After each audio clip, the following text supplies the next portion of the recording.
Hey guys, let's talk contingencies in real estate. Now in real estate, there's three common contingencies. There's the loan contingency, the appraisal contingency, and the inspection contingency. Contingency in real estate is a requirement that has to be met for the deal to close. Let's talk about loan contingency.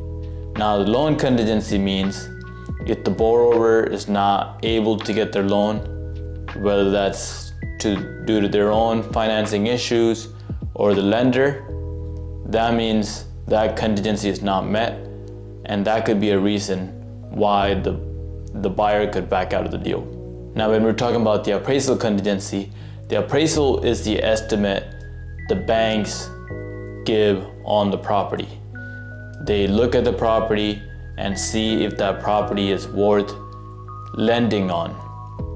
For example, let's say if you're getting a loan that's 80% of the value of a property. Now if that property, if you're trying to you've made an offer on that property for $100,000 and you have $20,000 to put down, you need the property to appraise at $100,000 so that the bank could give you $80,000. Now, if the appraisal comes in short, let's say for example $85,000, and the bank only gives you 80% of that, now you're probably going to be left having to put in extra $16,000 so that the deal could close. So that's the option that's going to give you an opportunity, if that contingency is still there, to back out. Next one is the inspection contingencies. Now, inspection contingencies are the ones where you have an inspector come take a look at the property.